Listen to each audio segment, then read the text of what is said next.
आज हम लोग कॉरपोरेट टैक्स पेपर नंबर 501 जो है उस पर डिस्कशन करेंगे। कॉरपोरेट टैक्स क्या है? कॉरपोरेट टैक्स जानने के पहले सबसे पहले टैक्सेशन लॉज के अंतर्गत, टैक्सेशन अकाउंटिंग के अंतर्गत बहुत सारे छोटे छोटे टर्मिनोलॉजी यूज्ड किए जाते हैं। उस टर्मिनोलॉजी का मीनिंग क्या है, बिना उसको जाने हम टैक्स को भली भांति समझने में नहीं पाएंगे। तो इसके लिए सबसे पहले हम समझे व्हाट इज टैक्स। बहुत बार पूछा जाता है what do you mean by tax. तो हम लोग कह सकते हैं कि tax is an important source of government revenue. इतना भर कह देने से नहीं होता कि गवर्नमेंट को शासन चलाने के लिए, सत्ता चलाने के लिए, डेवलपमेंट वर्क के लिए, इंफ्रास्ट्रक्चर डेवलपमेंट के, रूइंड क्लास के अपलिफ्टमेंट के लिए, है ना, फंड चाहिए होता है। तो फंड आएगा कहाँ? तो गौर करें कि हम जितने भी लोग हैं, जो भी इनकम अर्न कर रहे हैं, चाहे जहाँ से जिस रूप में इनकम अर्न कर रहे हो, अर्न कहाँ से होता है? तो वो अर्न होता है सोसाइटी से। अब टीचर को फी कहाँ से मिलता है, सैलरी कहाँ से मिलता है? तो कॉलेज से, इंस्टीट्यूशन से, एजुकेशनल इंस्टीट्यूशन से। एजुकेशनल इंस्टीट्यूशंस को पैसे, रेवेन्यू कहाँ से मिलते हैं? छात्रों से, उनके गार्जियन से। गार्जियन कहाँ से अर्न करते हैं? तो ये सभी एक दूसरे से लिंक अप होता है, यानी सोसाइटी से आप अर्न करते हो। और जितना भी कंजम्पशन होता है अर्निंग के थ्रू, उसका जनरेशन कहाँ से होता है? नेचुरल रिसोर्सेज से। आप पहने हुए वस्त्र हो, कपड़ा हो, मकान हो, गाड़ी हो, सबका सोर्स क्या है? नेचर है। तो नेचुरल रिसोर्सेज जो है अनलिमिटेड तो है नहीं, एक ना एक दिन उसमें डिक्लाइनमेंट आते जाता है उसके जनरेशन में।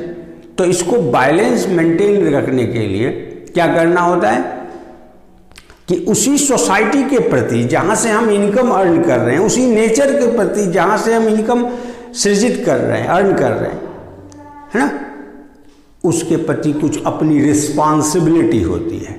लेकिन अगर स्वेच्छा से छोड़ दिया जाए तो कोई भी व्यक्ति किसी के ऊपर खर्च करने से बचना चाहेगा, क्योंकि अपना पर्सनल इनकम को, अपने पर्सनल रेवेन्यू को वो किसी दूसरे पे खर्च नहीं करना चाहता। ये कॉमन फंडा है, कॉमन कॉन्सेप्ट है लोगों का। तो आखिर रोड कैसे बनेगा? रोड पे तो सबको चलना है, तो हम ही क्यों खर्च करें? इस तरह की मानसिकता होती है। तो इसीलिए कहा जाता है कि tax is an important source of government revenue. It is a compulsory contribution imposed by the government. आप स्वेच्छा से कर नहीं सकते, इसलिए अनिवार्य रूप से आपके ऊपर इम्पोज्ड किया जाता है सरकार के द्वारा। It is a compulsory contribution imposed by the government on its citizens. अपने नागरिकों पर लगाया जाता है to meet its general expenditure, अपने सामान्य खर्चे को पूरा करने के लिए। Incurred on common welfare activities, जो सार्वजनिक कल्याण के लिए जो खर्च करने होते हैं सरकार को, इंफ्रास्ट्रक्चर डेवलपमेंट के लिए, है ना, हॉस्पिटल्स बनवाने हैं, एजुकेशन फैसिलिटी प्रोवाइड करना है, अपने देश के नागरिकों को अच्छी सेवा देनी है, अच्छा कम्युनिकेशन फैसिलिटी प्रोवाइड करना है, हेल्थ, एजुकेशन, और अच्छा पानी, अच्छे रहन सहन की व्यवस्था, मकान, रोटी, कपड़ा सब प्रोवाइड करना। तो ये सब खुशी रहे, सब प्रसन्न रहे, इसके लिए तो धन चाहिए होता है मॉनेटरी एज में। तो क्या करती है सरकार? आपके ऊपर कंपल्सरी इम्पोजिशन करती है। किस चीज़ का? एक रेवेन्यू का, एक लगान का, रेंट का, है ना। तो it is a compulsory contribution imposed by the government on its citizens to meet its general expenditure incurred for common welfare, incurred on common welfare activities without providing any corresponding benefits to the payers. ये ध्यान में रहे कि आपसे compulsory contribution सरकार लेती है, लेकिन बदले में व्यक्तिगत तौर पे आपको कोई लाभ नहीं पहुंचाती। जो भी लाभ पहुंचाती है वो कॉमन होता है। आज रोड बनेगा तो हर टैक्स पेयर वाले चलेंगे, और जो नहीं टैक्स पे कर पा रहे हैं वो भी चलेंगे, है कि नहीं? सबके लिए वो हेल्पफुल होगा। सबको वो सर्विस मिल पाएगा। आज इलेक्ट्रिसिटी पर फैसिलिटी है तो सबको अवेल कर रहा है, जो ज़्यादा सक्षम है वो ज़्यादा अवेल कर पा रहा है, जो कम सक्षम है लेकिन अवेल सब अपनी मिनिमम रिक्वायरमेंट का फुलफिलमेंट कर ही लेता है। तो इसी को हम टैक्स कहते हैं। इज इट क्लियर और नॉट? तो टैक्स के संबंध में बराबर फ्रीक्वेंटली एक और एडिशनल वर्ड टर्मिनोलॉजी यूज किया जाता है, वो है सेस। सेस भी एक प्रकार का टैक्स है जो कि विशेष उद्देश्य के लिए लगाया जाता है। ये हमेशा रहेगा ये जरूरी नहीं है, ये अस्थायी तौर पर क्रिएट किया गया एक स्पेसिफिक टैक्स है जो किसी खास उद्देश्य के लिए लगाया जाता है और उससे प्राप्त फंड का इस्तेमाल भी सिर्फ उसी उद्देश्य में को पूरा करने में लगाया जाता है। जैसे education cess, higher education cess, health cess, है ना, सीवरेज सेस, इस प्रकार की व्यवस्था जो कमियां हैं फंड के अभाव में नहीं हो पा रहा है, एजुकेशन फैसिलिटी सभी को नहीं मिल पा रहा है, महंगाई हो जाने के वजह से बहुत ऐसे टैलेंटेड बच्चे हैं जो हायर एजुकेशन नहीं ले पाते हैं, तो उनको कैसे हेल्प किया जाए, तो उसके लिए फंड चाहिए होता है। तो एक विशेष प्रकार का लगाया गया टैक्स जिससे प्राप्त धन का इस्तेमाल उसी हायर एजुकेशन के विकास के ऊपर खर्च किया जाएगा, है ना, या किसी भी इनकम पे लगाया जा सकता है, किसी भी रेवेन्यू टैक्स के ऊपर टैक्स लगाया जाता है। ये टैक्स कोई इनकम पर या किसी पर्टिकुलर आइटम पे नहीं लगा करके बल्कि टैक्स के ऊपर लगाया जाता है एडिशनल टैक्स के रूप में, इसीलिए इसको सेस कहा जाता है।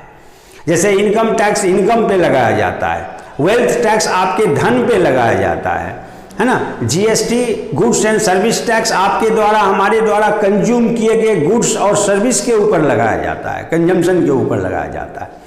लेकिन ये किस पर लगाया जाता है? उन पर लगाए गए टैक्स के ऊपर टैक्स, है ना। इसीलिए यह क्या है? एक विशेष प्रकार का एडिशनल टैक्सेशन है जो उसी विशेष उद्देश्य की पूर्ति पे खर्च किया जाना होता है, इसको सेस कहते हैं। Is it clear? Now types of taxation. मुख्य रूप से भारत में लगाए गए जितने भी टैक्स हैं उसको हम दो क्लास में कैटेगरी में बांट दिया जाता है। कहीं भी एक हो गया डायरेक्ट टैक्सेस,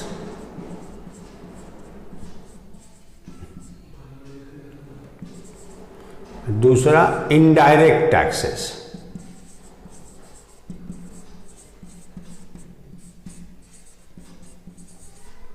प्रत्यक्ष कर और अप्रत्यक्ष कर, लिटरल मीनिंग इसका हुआ डायरेक्ट एंड इनडायरेक्ट टैक्स। अब नाउ डायरेक्ट टैक्स किसको कहते हैं? What is direct tax? नाम से ही स्पष्ट है, it is the tax which is paid by the person who is legally liable to pay it and the burden of which tax cannot be shifted to other। यानी प्रत्यक्ष कर प्रत्यक्ष रूप से उसी व्यक्ति के द्वारा दिया जाता है जो कानूनी तौर पर टैक्स लॉज के तहत टैक्स पेमेंट के लिए उत्तरदायी ठहराया जाता है। Legally liable for to pay the tax, the person who is legally liable to pay tax has to pay tax.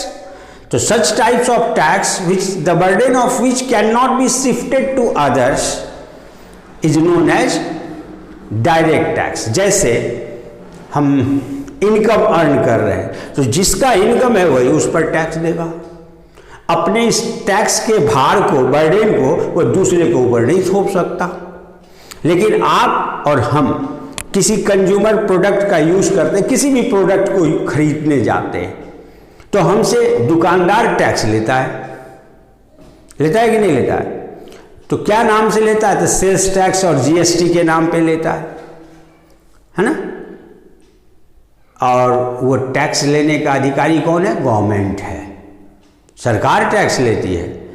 तो वो क्या करता है? सरकार के नज़र में वो व्यापारी, वो डीलर, वो ट्रेडर, वो मैन्युफैक्चरर, वो प्रोड्यूसर लायबल है कानूनी रूप से टैक्स पे करने का।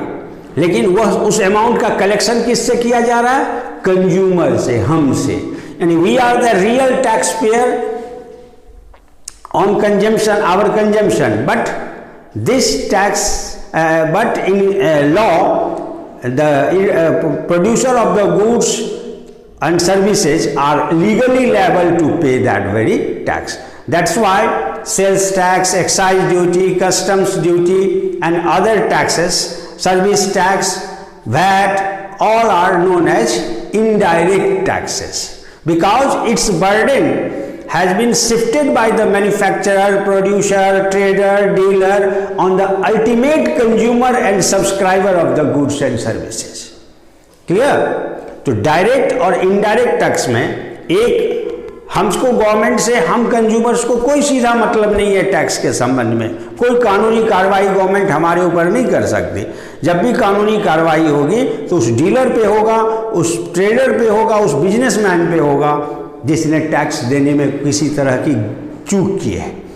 ये नहीं कह सकता वो कि हमको कस्टमर्स ने नहीं दिया, है ना, इस चीज़ को वो थोप नहीं सकता। लेकिन हम लोग एक्चुअली टैक्स पेयर हैं, इसीलिए इस टैक्स को वसूला हमसे दिया जाता है और देना किसी और का होता है। तो उसने अपना बर्डन हम लोगों को ऊपर प्रोडक्ट के प्राइस में ऐड करके प्राइस को बढ़ा के वसूल कर लिया। इसलिए इस तरह के टैक्सेस को इनडायरेक्ट टैक्सेस कहते हैं। क्लियर और नॉट?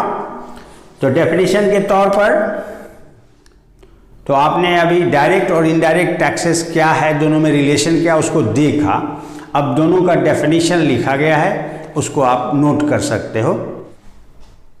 अब हम लोग फीचर्स देखें। इनडायरेक्ट, डायरेक्ट टैक्स और इनडायरेक्ट टैक्स में फ़र्क है कि इनडायरेक्ट टैक्स में बहुत सारे टैक्स मिला के वन टैक्स है, जिसको इनडायरेक्ट टैक्स कहा जाता है।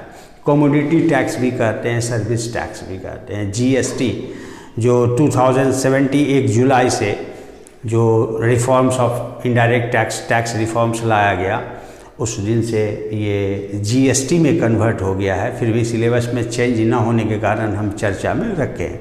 तो indirect tax is a commodity tax और सर्विस टैक्स। क्यों कहा जाता है? क्योंकि ये किसी पर्सन पे या पर्सन के प्रॉपर्टी पे या पर्सन के इनकम पे नहीं लगा जाता, बल्कि जो गुड्स या सर्विस प्रोड्यूस किया जाता है और जनरेट किया जाता है उसके ऊपर लगाया जाता है। इसीलिए इसको क्या कहते हैं? कमोडिटी टैक्स या सर्विस टैक्स, है ना। जो सर्विसेज ऑफर किया जाता है कंज्यूमर को, या जो प्रोडक्ट ऑफर किया जाता है कंज्यूमर्स को और कंज्यूमर के द्वारा उसका प्रयोग किया जाता है, उपभोग किया जाता है, उसके ऊपर लगाया जाता है। इसलिए कमोडिटी टैक्स या service tax. It is imposed on product और सर्विस। ये हमेशा प्रोडक्ट और सर्विस के ऊपर लगाया जाता है, जो नाम से ही स्पष्ट है। Its burden is always shifted to other, because ये आपने डेफिनेशन में ही देखा कि प्रोड्यूसर और मैन्युफैक्चरर को देना होता है कानूनी तौर पर, लेकिन वो अपना इस दायित्व को प्रोडक्ट के प्राइस में ऐड कर करके अल्टीमेट कंज्यूमर से वसूल कर लेते हैं। इसलिए उन्होंने अपना बर्डन हमेशा शिफ्ट कर दिया जाता है उनके द्वारा। तो इस burden shifted, it affects the price of goods and services to be in it ऐसे भी लिख सकते हैं, it causes increase in the price of goods and services, है ना।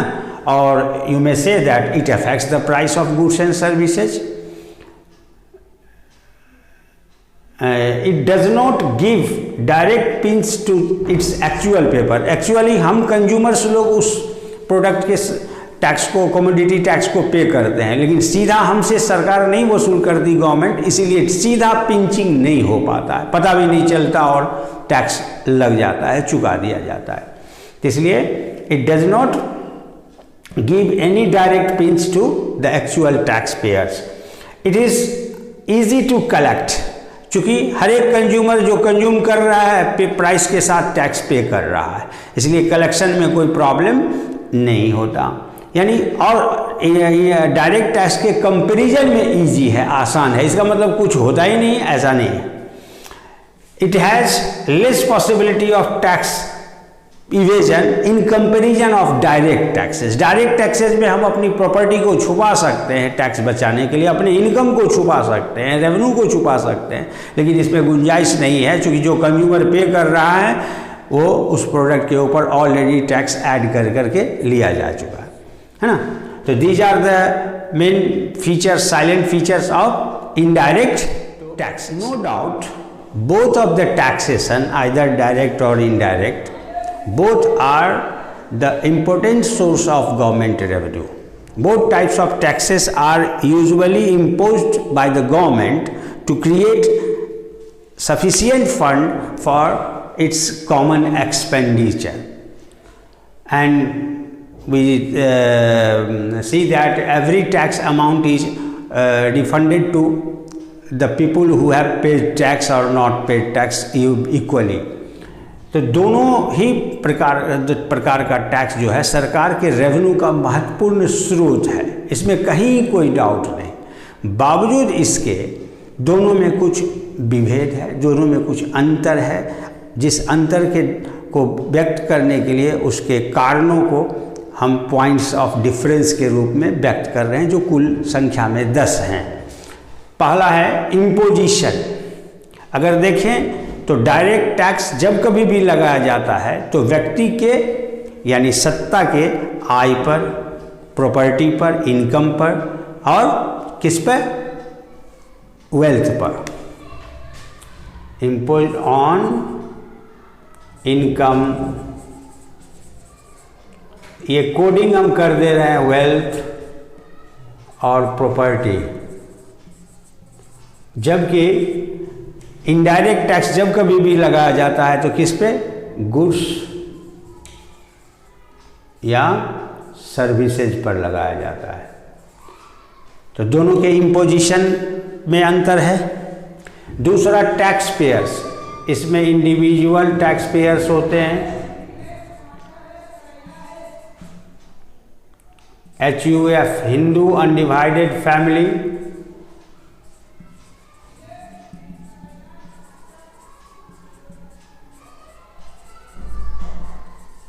ETC कंपनी,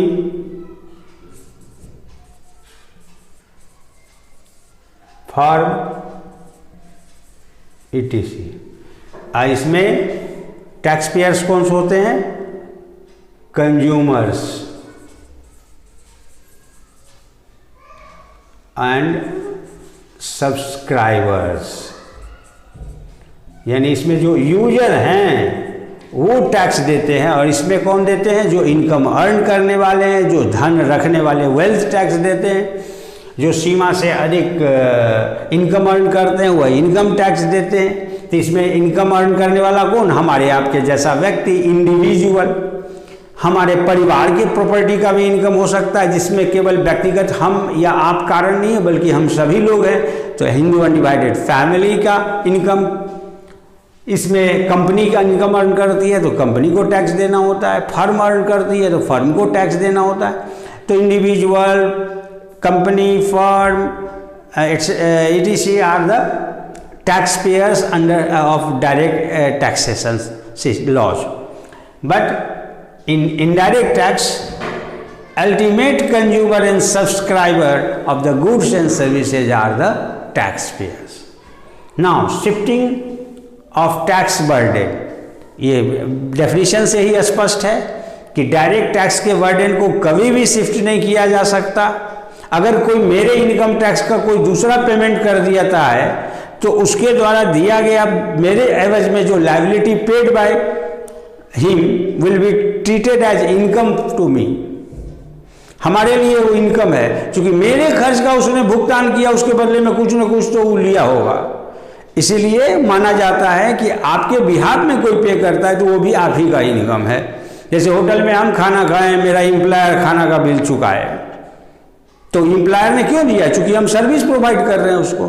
तो सैलरी के अलावा, एलावेंसेस के अलावा वो जो फैसिलिटी प्रोवाइड किया वो मील के रूप में, वो मील का कॉस्टिंग भी हमारे इनकम में ऐड हो जाता है। इसीलिए इसका बर्डन शिफ्ट नहीं किया जा सकता डायरेक्ट टैक्स का, और जबकि इनडायरेक्ट टैक्स का बर्डन शिफ्ट होता ही है प्रोड्यूसर, मैन्युफैक्चरर के द्वारा। कवरेज, इसमें हमने पहले ही बताया कि इंडिविजुअल, HUF ये सब लोग टैक्स ब्रैकेट में आते हैं, बशर्ते कि उनका इनकम, उनका वेल्थ एक टैक्स फ्री लिमिट से एक्सीड कर रहा हो। जबकि इसमें all members of the society are the tax payers. Even जो भीख मांग रहा है वह बीड़ी अगर पीता है भीख मांग के तो बीड़ी पे टैक्स लगा, तो सिगरेट पे टैक्स लगा, वो खैनी तंबाकू खाया उस पर टैक्स लगा, हायर अमाउंट ऑफ टैक्स इन सब चीज़ों पे लग रहा है, तो वो सब पे कर रहा है। ऐसा नहीं देखा जाता कि ये गरीब है इसको नहीं लगना है, जबकि इनकम में लोअर इनकम ग्रुप वाले को फ्री कर दिया जाता है, हायर इनकम वाले से ज़्यादा टैक्स लिया जाता है, तो ये फ़र्क हो जाता है। तो डायरेक्ट टैक्स में कवरेज जो है वह लिमिटेड है, और ये all members of the society whether poor or rich है। ठीक। पॉसिबिलिटी ऑफ टैक्स इवेशन, कर वंचना का अब इसमें लिख सकते हैं can not be burden, can not be shifted, always shifted,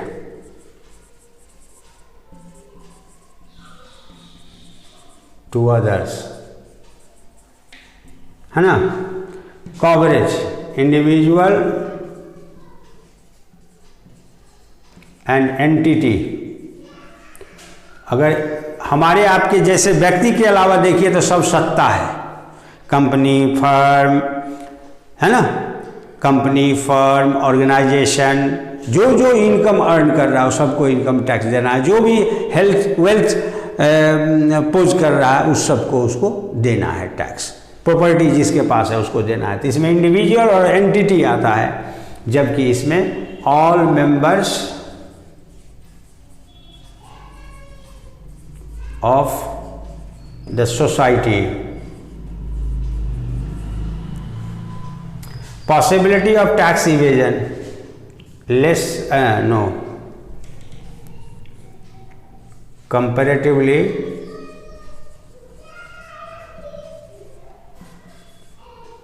more possibility, इसमें छुपाया जा सकता है इनकम को, प्रॉपर्टी को छुपाया जा सकता है, बॉन्ड वॉशिंग ट्रांजैक्शन, दिखावटी लेन देन के जरिए हम अपने इनकम को रिड्यूस करके बता सकते हैं ताकि इनकम टैक्स कम लगे। लेकिन कंज्यूमर तो कंज्यूम किया तो टैक्स देना ही है, इसमें less possibility.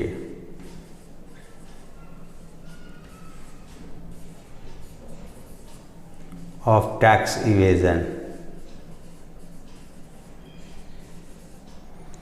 Effect on price does not effect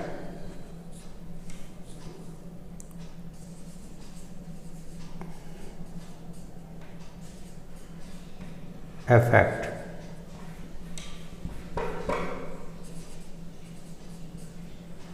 or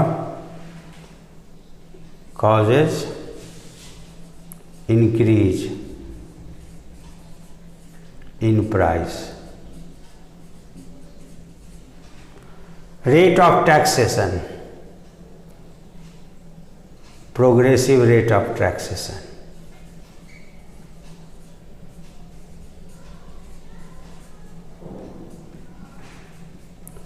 rate of taxation indirect tax में हमेशा फ्लैट होता है, जबकि डायरेक्ट में प्रोग्रेसिव होता है। जैसे आप सुने होंगे 5 लाख तक इनकम वाले टैक्स फ्री, 5 लाख से नेक्स्ट 5 लाख वाले को 7.5 लाख वाले को 10%, 7.5 से ऊपर 10 लाख 15%, और उससे ऊपर वाले को 20%, उसके ऊपर वाले को 30%। इस तरह का जो स्लैब में बटा हुआ रेट है वह प्रोग्रेसिव है। यानी इनकम टैक्स वगैरह जो डायरेक्ट टैक्स है उसमें एक लिमिट तक इनकम वाले को फ्री कर दिया जाता है, टैक्स फ्री लिमिट डिटरमाइन किया हुआ है। इसका मतलब है कि फ्लैट रेट उस पर लागू नहीं हो रहा है कि सबको 30% देना है, सबको 20% देना है, बल्कि जितना ज़्यादा इनकम है उससे ज़्यादा वसूल कर लिया जाता है और टैक्स वसूला जाता है, और जिसका कम है उसको उतना ही ज़्यादा रिलैक्सेशन दिया जाता है। ये टेंडेंसी होती है किसमें? डायरेक्ट टैक्सेस में। जबकि इनडायरेक्ट टैक्सेस में देखा ही नहीं जाता कि who is taxpayer, whether what is his economic position, है ना, वेदर ही डिजर्व और not. Progressive rate of taxation, इसमें flat rate of taxation.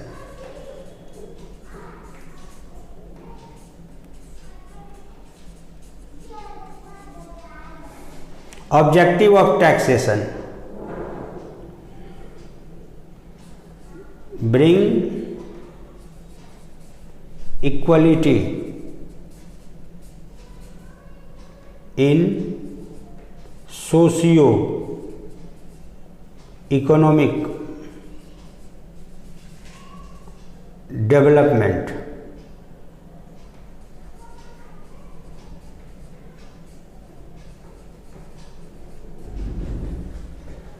only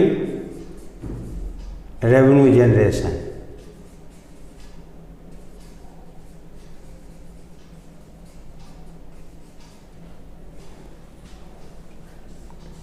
it does not use as control device,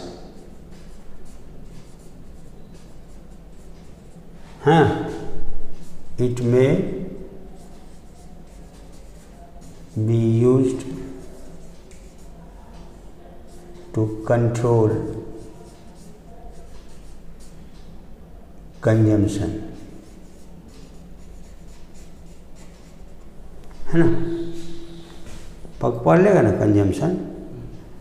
tax free limit, it has tax free limit, it doesn't have tax free limit,